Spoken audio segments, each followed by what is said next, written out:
Assalamualaikum warahmatullahi wabarakatuh. Perkenalkan, nama saya Muhammad Raihan Hasil Ismail sebagai pembuka dan perwakilan dari kelompok 7 Riset Public Relation, dosen pengampu Ibu Dr. Tri Hastuti Nur Rohimah.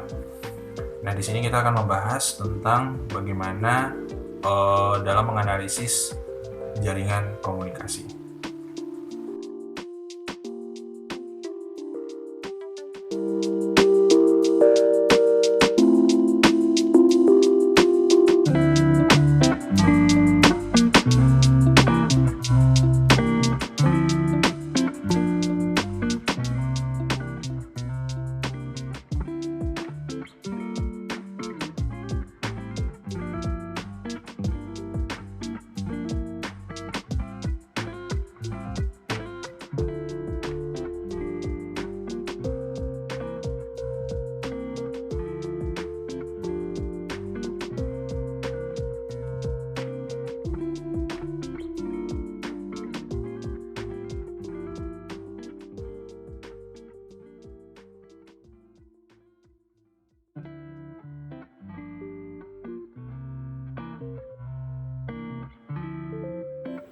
Assalamualaikum warahmatullahi wabarakatuh. Kami dari kelompok 7 akan mempresentasikan terkait analisis jaringan sebagai audit komunikasi. Seperti yang saya sampaikan, analisis jaringan itu berfungsi sebagai alat yang membantu untuk audit komunikasi. Metode pengumpulan data pun beragam, seperti pertanyaan sosiometrik, observasi, teknik dunia kecil, dan analisis arsip sebagai sumber informasi yang berguna dalam menganalisis dengan kekuatan dan kelemahannya masing-masing dari sumber tersebut.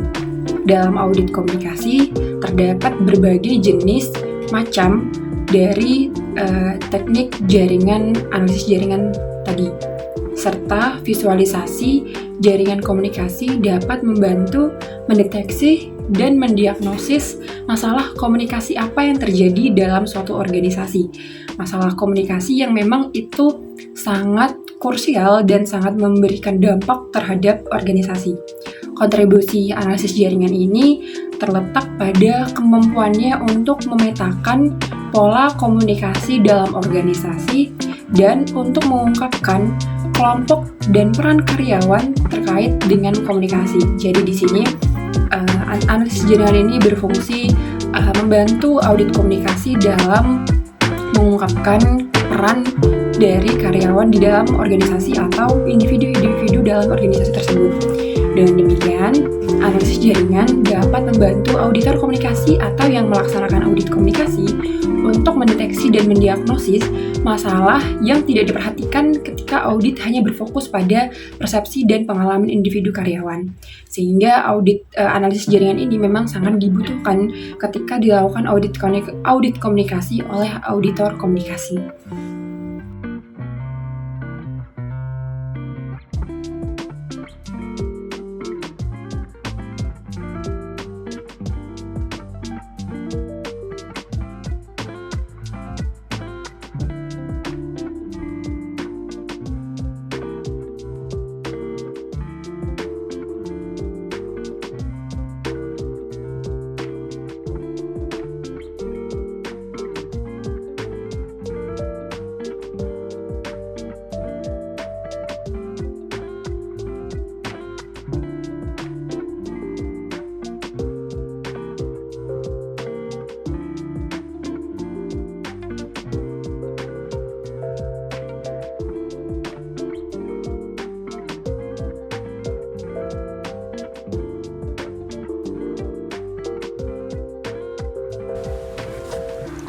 Dibandingkan dengan kebanyakan teknik audit lainnya, analisis jaringan berfokus secara relatif kuat pada perilaku aktual dan bukan persepsi.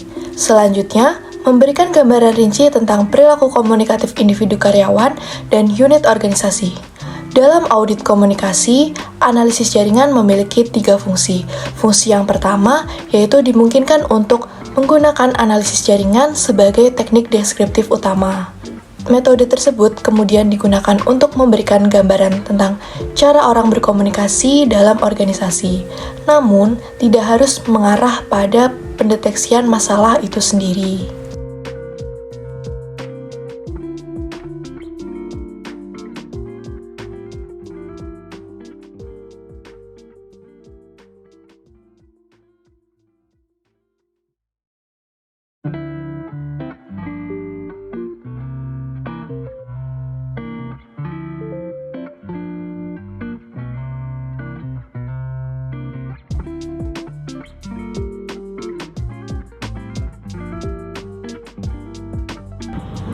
Hasilnya berfungsi sebagai informasi latar belakang untuk membantu menafsirkan hasil teknik audit lainnya.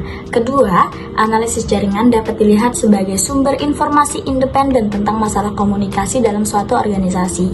Meskipun penerjemahan data jaringan ke dalam deteksi masalah tidak selalu mudah, terkadang dimungkinkan untuk mendeteksi dan mendiagnosis masalah komunikasi berdasarkan analisis jaringan saja.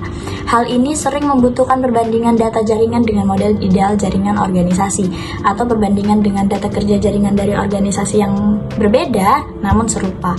Ketiga, data jaringan dapat digunakan untuk mendukung temuan audit lainnya. Bentuk triangulasi ini bekerja dari dua arah. Data jaringan dapat digunakan untuk menguatkan atau menjelaskan perasaan ketidakpuasan yang diungkapkan karyawan dalam insiden kritis, survei, atau wawancara. Secara keseluruhan, analisa ini memberikan perspektif yang unik dan penting pada sistem komunikasi organisasi, perspektif yang hanya dapat dibawa oleh analisis jaringan ke audit komunikasi.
Ya, prinsip audit ini saat ini sudah sangat familiar di semua profesi, seperti dicatat oleh Jambret, ya, itu audit dan umpan balik terus digunakan secara luas sebagai strategi untuk meningkatkan praktik profesional. Nah, audit keuangan, audit medis, audit klinis, audit organisasi dan sebagainya, semuanya adalah istilah umum, dan demikian juga konsep audit komunikasi diterima oleh sebagian besar badan profesional dan telah diakui memiliki peran kunci dalam evaluasi. Nah, ini juga konsisten dengan fokus yang lebih umum pada konsultasi profesional selama analisis praktik profesional sebagaimana disebutkan oleh Hoggart pada 2007, yang dimana dalam konteks ini pendekatan audit telah berkembang pesat dalam kaitannya dengan analisis kinerja interpersonal dari berbagai profesional. Nah, sebagian besar juga perkembangan ini dimulai dari pada 1980-an, ya, di mana saat perubahan besar melanda profesi yang sebelumnya seperti ditunjukkan oleh Maureen Kerr pada tahun 1986.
Untuk meningkatkan praktik, penting untuk mengaudit tingkat kinerja yang ada, mengidentifikasi area kekuatan dan kelemahan, dan menyusun rencana tindakan untuk memperbaiki defisit yang teridentifikasi. Dalam lingkup profesional, seperti yang dicatat oleh Reid, tantangannya adalah menemukan berbagai cara untuk mengevaluasi praktik profesional dapat diterima dan kredibel dengan profesi, dan yang memiliki kedudukan ilmiah dan akan menghasilkan data keras. Faktanya, teknik yang digunakan untuk mengaudit komunikasi profesional akan bergantung pada berbagai faktor, termasuk keahlian auditor.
Waktu dan sumber daya yang tersedia, serta para profesional itu sendiri.